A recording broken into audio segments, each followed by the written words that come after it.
Institute of forestry and environmental sciences এর আয়োজনে অনুষ্ঠিত হয়ে গেল সুন্দরবন ও মধু বিষয়ক এক বিশেষ সেমিনার। বিজ্ঞান অনুষদের ডিন, ইনস্টিটিউটের পরিচালক এবং সম্মানিত শিক্ষকদের দিক নির্দেশনামূলক বক্তব্যের মধ্যে দিয়ে শুরু হয় এই আয়োজন। 560 একরের আমাদের প্ল্যান্টেশন আছে। এইসব জায়গায় আমরা কি কোনোভাবে মধু চাষটাকে লাভজনকভাবে গড়ে তুলে একটা উদাহরণ সৃষ্টি করতে পারি কিনা, এটাও চিন্তা করবো। আমরা সবাই চেষ্টা করব ওনার অভিজ্ঞতা থেকে অল্প সময়ের মধ্যে আমরা ওনার যে লম্বা অভিজ্ঞতার যে অভিজ্ঞতার যে বড় ঝুলি, সেখান থেকে তো আমরা কিছু পাবো, কিন্তু আমরা চেষ্টা করবো এগুলো থেকে শিখতে। আমন্ত্রিত অতিথিদের প্রতি কৃতজ্ঞতা জানিয়ে ছোট উপহার তুলে দেন অনুষ্ঠানের মূল বক্তা, যাকে সবাই এক নামে চেনে মধু জাদুকর হিসেবে, সৈয়দ মইনুল আনোয়ার। তবে সেমিনারের উদ্বোধন ছিল একদমই ব্যতিক্রম। পরিচালকের হাতের ছোঁয়ায় একটি সুইচ অন করার মাধ্যমেই শুরু হয় মূল পর্ব। সুইচটি চালু করতেই চোখের সামনে জীবন্ত হয়ে ওঠে এক কৃত্রিম জোয়ার ভাটার ব্যবস্থা, যার মাধ্যমে সুন্দরবনের পানির প্রবাহ ও ঢেউয়ের প্রকৃতি হাতে কলমে প্রদর্শন করা হয়। শিক্ষার্থীদের হাতে তুলে দেওয়া হয় সুন্দরবনের তথ্য সমৃদ্ধ রিডিং ম্যাটেরিয়াল। এরপর শুরু হয় মূল আলোচনা। সৈয়দ মইনুল আনোয়ার তুলে ধরেন সুন্দরবনের গহীনে অজানা সব তথ্য। বিশ্বের সর্বপ্রথম স্বীকৃতিপ্রাপ্ত এবং একমাত্র ম্যানগ্রোভ বনভূমি যেখানে বাঘ বেঁচে আছে। জোয়ারের পানিতে কেটাদুরস্ত বন, ভাটার সময় উদম। বনজীবীদের উপার্জন ডাকাতি হয় আর অভিজ্ঞতা চুরি হয়। মোগলদের বাঘ যুদ্ধের পরিণতি ছাপা কাগজে আসে, আর শহুরদের কীর্তিনামা জার্নালে ছাপায় নামের শেষে গরিমা যোগ হয়। সাগরের হাওয়ায় দোল খাওয়া বৃক্ষরাজি কিন্তু ঝড়ো হাওয়ায় রুখে দাঁড়ায়। প্রজেক্টরের পর্দায় ভেসে ওঠে সুন্দরবনে তার নিজের অভিযানের রোমাঞ্চকর সব ভিডিও ফুটেজ, যা মন্ত্রমুগ্ধ করে রাখে সবাইকে। পুরুষ মৌমাছি যে কোনো কাজ করে না, এটা আমরা জেনেছি অনেক পরে, 300-400 বছর আগে আমরা জেনেছি এরা অকর্মণ্য, এদের কোনো কাজ নাই। এই জন্য অভাবের সময় মৌমাছি সবাই পুরুষ মৌমাছিগুলোকে গলার হাতটা দিয়ে ঘর থেকে বের করে দেয়। তো পুরুষ মৌমাছির একমাত্র কাজ হলো যখন নতুন রানী তৈরি হবে, সে রানীর সাথে মিট করা এবং তার স্পামগুলো রানী মৌমাছি তার এখানে একটা অর্গান আছে, সেখানে সে স্টোর করে রাখে এবং সেটা 3 বছর পর্যন্ত সে বাঁচে। এটা একটা গাছ, এই গাছের মধ্যে 3টা গাছ দেখা আছে। আমি বাঘে এই গাছের মধ্যে আঁচড় দিয়ে একটা সীমানা নির্ধারণ করছে। যেহেতু 3টা মাঝখানের আঙ্গুলগুলোর নখটা বড়, তো সে 3টার দাগ স্পষ্ট হয়েছে আর 2টা দাগ স্পষ্ট হয়নি। তো বনজীবীদের সাথে ঘুরতে ঘুরতে আমি গাছের সামনে আসলাম। তো বললাম এটা কি, বলছে এটা বাঘ তার সীমানা নির্ধারণ করছে। এরকম কয়েকটা গাছের মধ্যে দিয়ে এটা তার এলাকা, এই এলাকায় অন্য কোনো পুরুষ বাঘ আসতে পারবে না, এটাই তার, সেখানেই সে রাজা। আমি প্রায় সময় বাঘ দেখতে চাইতাম।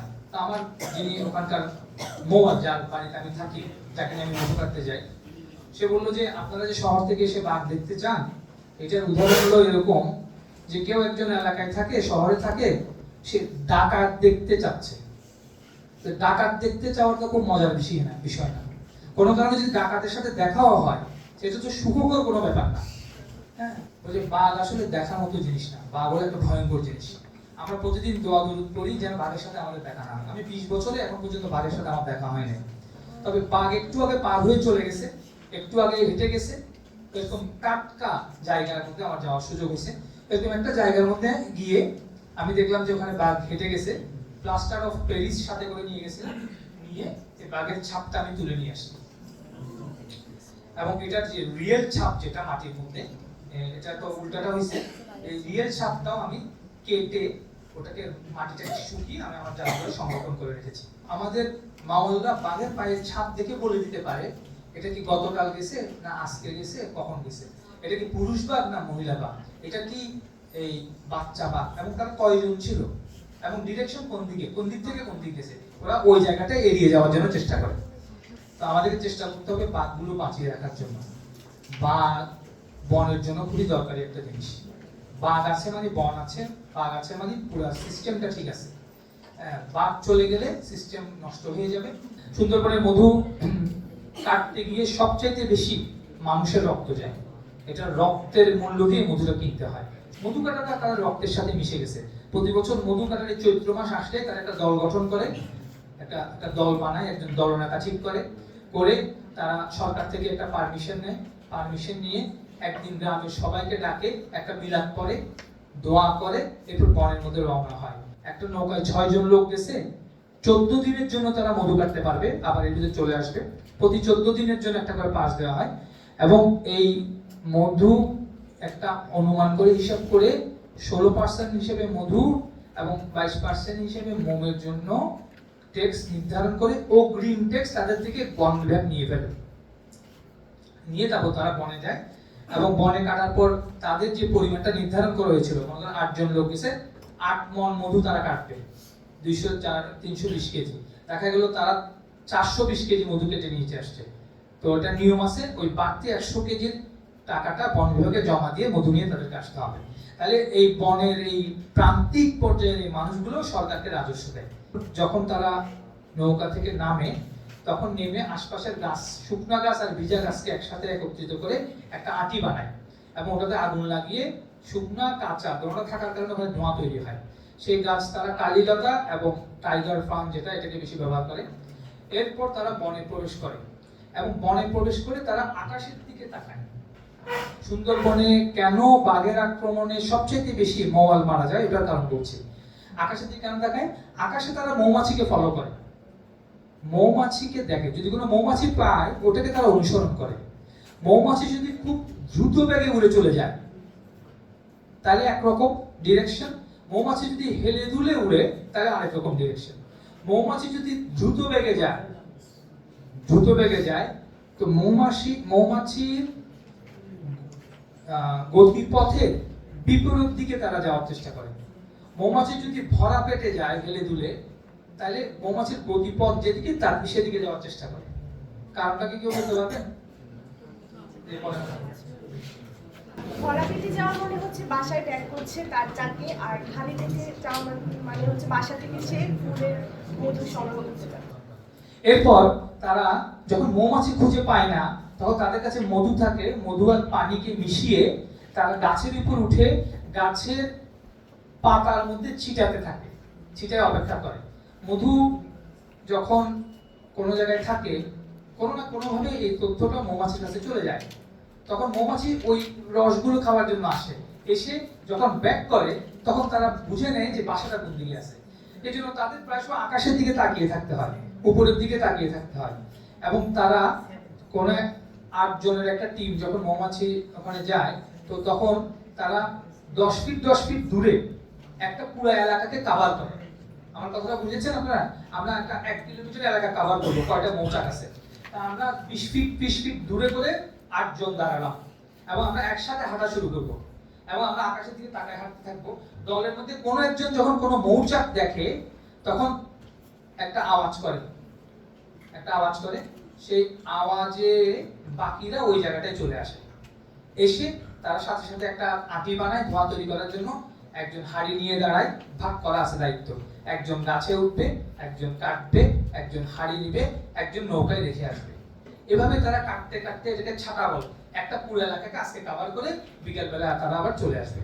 এই যে আকাশের দিকে তাকিয়ে কাটতে হয়, তো আশেপাশে যে বাঘ আছে সেটা তারা অনেক সময় খেয়াল করে না, বাঘ খুব নিঃশব্দে, আর তারা যদি একাকী থাকে তখন তাদের উপর হামলা করে, তাদেরকে আক্রমণ করে। এবং সুন্দরবনের ফলগুলো, বিশেষ করে এই ফলটা আপনারা একটু দেখবেন, এটা বর্ষার মতো, এটা যখন নিচে পড়ে কাদার মধ্যে গেঁথে যায় এবং সে বিবিপুরা জার্মিনেশনের কারণে আগে থেকে রেডি হয়ে আছে, সবকিছু মূলটুল রেডি, পড়ার সাথে সাথে সে সেখানে আঁকড়ে ধরে সে টিকে থাকে। আর যদি না হয় তাহলে তাকে সুন্দরবনের জোয়ারে মানে ভাসিয়ে সাগরে নিয়ে যাবে এবং সে নষ্ট হয়ে যাবে। সেজন্য পাকা ফল খাওয়া যায় না, পাকা ফলের মধ্যে যখন জার্মিনেশনটা হয়ে যায় অনেক নতুন জিনিস তৈরি হয় যেটা সুস্বাদু লাগে না। মধু চিন্তা হবে, মধুর মধ্যে যে বৈচিত্র্য, এটা দেখি মানুষের মধ্যে যেমন বৈচিত্র্য আছে, প্রত্যেকের চেহারা ভিন্ন, মধুর প্রত্যেকটা কালার ভিন্ন, এক একটা মধুর কালার একরকম। এটা একটা মধু আছে জমে গেছে, সাদা সরিষা ফুলের মধু। এই মধুটা জমে গেছে এবং এই মধুটা সবচেয়ে বেশি হয় বাংলাদেশে এবং সবচেয়ে বেশি গ্লুকোজ আছে। সুপার স্যাচুরেটেড সলিউশন নামে কেমিস্ট্রির একটা ব্যাপার আছে, আর অনেকগুলো ব্যাপারে এটাতে গ্লুকোজের মাত্রা বেশি থাকার কারণে এটা ক্রিস্টালাইজেশনের দিকে যায়। এটা বাংলাদেশে সবচেয়ে বেশি হয়, সবচেয়ে সস্তা, সবচেয়ে বেশি গ্লুকোজ সমৃদ্ধ এবং একমাত্র মধু যেটাতে এখনো ভেজাল হয়নি। আর বাকি সবগুলোতে ভেজাল হয়েছে। সবচেয়ে বেশি ভেজাল হয়েছে সুন্দরবনের মধুতে। আমরা একটা হিসাব করে দেখেছি, সুন্দরবনের মধু হয় মাত্র 3.5 লক্ষ কেজি থেকে 4 লক্ষ কেজি, মাত্র এই পরিমাণ মধু সুন্দরবনে সংগ্রহ হয়, কিন্তু বিক্রি হয় 40-50 লক্ষ কেজি। সেই সুন্দরবনের চাকের মধুগুলাতে সুন্দরবনের ফুলগুলোর পরাগরেণুগুলো থাকে, ওগুলো মধুর মধ্যে চলে আসে, এই জন্য পরবর্তীতে পোলেনগুলো পরাগগুলো মধুর উপর ভেসে থাকে। এটা দেখতে ময়লার মতো মনে হবে, ভেসে থাকবে সরের মতো, কিন্তু এটাই হলো সুন্দরবনের মধুর একটা বৈশিষ্ট্য। আর অন্য যেমন কালো জিরা ফুলের মধু, এটা কালো হবে, এটার ঘাড়ের মধ্যে একটু গুড় গুড় ভাব আসবে। সরিষার মধু সাদা হবে, জমে যাবে। লিচুর মধু সবুজ হবে, ঘন হবে। এরপর ধনিয়া পাতার মধু সুঘ্রাণ হবে, সুস্বাদু হবে। প্রত্যেকটা মধুর কালার, ঘনত্ব, স্বাদ দেখে চিনতে হবে। আমি স্যারের দৃষ্টি আকর্ষণ করতেছি, স্যার যেহেতু সুন্দরবন থেকে 1 মণ মধু কিনে আনছিলেন, এবং আপনাদের সবার কাছে অনুরোধ, আপনারা সুন্দরবন যাবেন, যারা সুন্দরবনে গিয়ে কেউ মধু কিনবেন না। সুন্দরবনের মধুর ভেজাল সবচেয়ে বেশি সুন্দরবন এলাকার মধ্যে হয়, ওখান থেকে মধু কেনার দরকার নেই। শুধু শোনা নয়, শেখার গভীরতা যাচাই করতে আয়োজন করা হয় একটি পরীক্ষার। সুন্দরবন, মৌমাছি ও মধুর উপর এই কুইজ পর্বে শিক্ষার্থীরা স্বতঃস্ফূর্তভাবে অংশ নেয়। অকল্যাণ হতে দূরে থেকে শুধু সুগন্ধি বিলিয়ে যাব, এবং মানব কল্যাণে নিজেকে নিয়োজিত করব। সবাইকে ধন্যবাদ। এই আহ্বানটা জানিয়ে আমরা আজকে প্রাথমিক কার্যক্রম শেষ। আপনারা আপনাদের সাথে যখন শিক্ষকরা খাতা মূল্যায়নে ব্যস্ত, তখন শিক্ষার্থীদের জন্য অপেক্ষা করছিল আরেক বিস্ময়। তারা স্বাদ নেয় বিভিন্ন ফুলের মধু এবং পর্যবেক্ষণ করে কৃত্রিম টাইডাল সিস্টেমে বড় করা সুন্দরবনের দুর্লভ সব চারাগাছ ও রয়্যাল বেঙ্গল টাইগারের পায়ের ছাপ। আমার কাছে অনেক বেশি ইনসাইটফুল লেগেছে প্রতি একটা ইনফরমেশন গুলা, এবং বাস্তব যে অভিজ্ঞতা যেগুলো উনি শেয়ার করেছেন, আমার মনে হয় না এগুলো আমরা অন্য কারোর কাছ থেকে পাবো। তো এত সুন্দরভাবে আমার সামনে এটা প্রেজেন্ট করার জন্য আপনাকে আবারও আন্তরিকভাবে ধন্যবাদ জানাচ্ছি। অবশেষে আসে সেই মহেন্দ্রক্ষণ। পরীক্ষার ফলাফলের ভিত্তিতে বিজয়ীদের নাম ঘোষণা ও পুরস্কার বিতরণের মধ্যে দিয়ে উত্তেজনার পারদ তুঙ্গে ওঠে।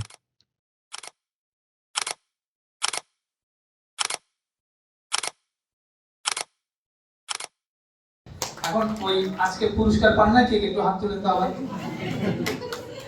এখন আপনারা খালি হাতে যাবেন, কি দেওয়া যায় আপনাদেরকে বলুন।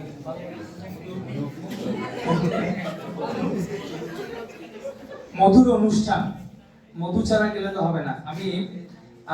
আমরা এই মধুকে ছোট ছোট প্যাকেট করেছি, অন্তত ব্যাগ ভর্তি করে দিতে না পারলেও চামচ ভর্তি করে একটা কিছু জিনিস আপনাদেরকে দিতে চাই। শিক্ষার্থীদের প্রাণবন্ত অংশগ্রহণ এবং সৈয়দ মঈনুল আনোয়ারের জ্ঞানগর্ভ আলোচনা, সব মিলিয়ে এই সেমিনারটি ছিল এক টুকরো সুন্দরবনকে জানার ও চেনার এক অনন্য সুযোগ। সেমিনারটির মূল আয়োজক আমাদের প্রিয় দিলশাদ ম্যামের সমাপনী বক্তব্যের মাধ্যমে পর্দা নামে এই সফল আয়োজনের। প্রাথমিক শিক্ষার হাত দেখুনি, সেটা আমার স্যারের হাত ধরেই হয়েছে, এবং টিল নাও আমি কিন্তু স্যারকে কখনো মামা বলে সম্বোধন করি নাই, ওনাকে আমি সবসময় স্যারই ডেকেছি। তো যেই স্যার শব্দটা দিয়ে আসলে সম্বোধনটা শুরু হয়েছে, আমি মনে করি আজকের দিন পর্যন্ত তিনি আমার স্যারই আছেন, এবং সেই মর্যাদাটা সারা জীবনই বজায় থাকবে। আর একজন মানুষ যাকে আমি দেখেছি, তোমরা দেখেছো ওনার নামের ডেজিগনেশনে লেখা আছে স্বেচ্ছাসেবী গবেষক। আমরা অনেক ধরনের গবেষণা করি, অনেক ফান্ডেড প্রজেক্টে কাজ করি, টাকা আসে টাকা যায়, অনেক কিছু নয় ছয় হয়, কিন্তু আমি আজকে খুব প্রাউডলি বলতে পারবো যে এই একজন মানুষকে আমি দেখেছি যিনি দিনের পর দিন নিজের পকেটের পয়সা খরচ করে এভাবে ছুটেছেন শুধুমাত্র গবেষণার পেছনে। প্রতিনিয়তই সেই ছোট বয়স থেকে আজ পর্যন্ত যে আমার যে জার্নি, আমার শিক্ষা গুরু হিসেবে আমি যাদেরকে মানি তার মধ্যে আমার এই স্যার একজন, এবং জ্ঞানের সাথে যেন আমরা সবসময় থাকি এই চেষ্টাটা সবার করতে হবে। সো আজকের দিন শেষে তোমরা যে শপথ করেছো সেই শপথ নিয়ে প্রত্যেকে বাড়ি যাবে এবং সেটাকে ধারণ এবং লালন করার চেষ্টা করবে। ঠিক আছে, আল্লাহ হাফেজ, ভালো থাকো সবাই, থ্যাংক ইউ।